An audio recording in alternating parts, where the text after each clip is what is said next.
Hello friend, তোমরা দেখছো শুভনীতাস lifestyle. আজ আমি তোমাদের সাথে শেয়ার করতে চলেছি নিরামিষের আলুর দমের রেসিপি। আর তার জন্য আমি নিয়ে নিয়েছি এখানে 10টা আলু। তাকে কেটে গুছিয়ে ধুয়ে নিয়ে তাকে আমি একেবারে সিদ্ধই বসিয়ে দিলাম। আলুগুলোকে সিদ্ধ করে নিতে হবে। এই আলুর দমটা আমাদের বাড়িতে অনেক দিন আগে রান্না হয়েছিল, কিন্তু ভিডিওটা রেডি করে এডিট করে সবার কাছে তোমাদের কাছে শেয়ার করার মতন একটু দেরি হয়ে গেল। তো যতক্ষণ আলুটা ভালো করে সিদ্ধ হয়ে যাক তার জন্য আমি একটু নুন দিলাম, দিয়ে আলুটাকে সিদ্ধ হওয়ার জন্য চাপা দিয়ে দিয়েছি। ততক্ষণে রেডি করব আমি এখানে আদা আর লঙ্কা বাটা। এখানে আমি যেহেতু ঝাল বেশি খাই তার জন্য আমি এখানে 10-12টা মতো লঙ্কা নিয়ে নিয়েছি। তোমরা তোমাদের ঝাল যেরকম ঝাল খাও সেই অনুযায়ী নেবে। এখানে আলুগুলো সেদ্ধ হয়ে গেছে, আলুগুলোকে এবার নামিয়ে ফেলতে হবে। ততক্ষণে ওদিকে আমি দই আর তার সাথে আরও যেসব মশলাগুলো রেডি করে নেব। আমি ওখানে দইয়ের সাথে দিয়ে দিলাম ধনে গুঁড়ো, জিরে গুঁড়ো 1 চামচ, টেবিল চামচের 1 চামচ করে জিরে গুঁড়ো অল্প করেই দিয়েছি। তারপর স্বাদ মতো চিনি দিতে হবে, লবণ 1 চামচ, আর গরম মশলা গুঁড়ো, গোলমরিচ গুঁড়ো, আর দিয়েছি কিছুটা চাট মশলা।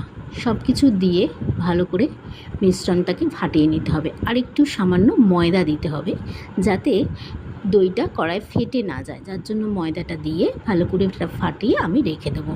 আর একটু কাশ্মীরি লঙ্কার গুঁড়ো দিয়েছি যাতে কালারটা আসে। আর এখানে আমি রেডি করে নিয়েছি 25 গ্রাম কাজু বাদাম আর একটু পোস্ত দিয়ে ওটাকে মিক্সিতে পেস্ট করে রেডি করে রেখে দিয়েছি। এবার আমি আলুগুলো ভাজার জন্য কড়াই তেল দিয়ে দিলাম। আলুগুলো ভাজবো তার জন্য কড়াই তেল দিয়ে আলুগুলোকে এবার আমি তুলে দিয়েছি। আলুগুলো ভালো করে একটু ভাজতে হবে, যদিও সেদ্ধ করা আলু সেহেতু তাও একটু ভেজে নেব। আলুগুলো ভাজতে দিই। ততক্ষণ তোমরা যারা আমার চ্যানেলকে সাবস্ক্রাইব করেছো তাদের প্রত্যেককে আমি ধন্যবাদ জানাই। প্রত্যেকে সবাই আমার পাশে থেকো। আর যারা এখনও আমার চ্যানেলে নতুন তারা প্লিজ আমার চ্যানেলকে সাবস্ক্রাইব করে দিও। আমি তোমাদের জন্য আরও ভালো ভিডিও আনবো। আর আমি তো সবাই আমার পাশে থেকো। ততক্ষণে আমি এখানে মশলাগুলো ভাজার জন্য একটু তেল দিয়ে দিলাম। তেল দিয়ে এর মধ্যে গোটা জিরে আর একটা গরম মশলা এবং দারচিনি দিয়ে ভালো করে ভেজে নিচ্ছি। ভেজে নেওয়ার পর আদা আর লঙ্কা বাটাটা দিয়ে ভালো করে ভেজে নেব। মশলাটাকে ভালো করে আঁচ কমিয়ে দিয়ে ভালো করে ভাজতে হবে যাতে কাঁচা গন্ধ না ছাড়ে। এরপর দইয়ের যে মিশ্রণটা আমি রেডি করেছিলাম সেটা দিয়ে দিলাম।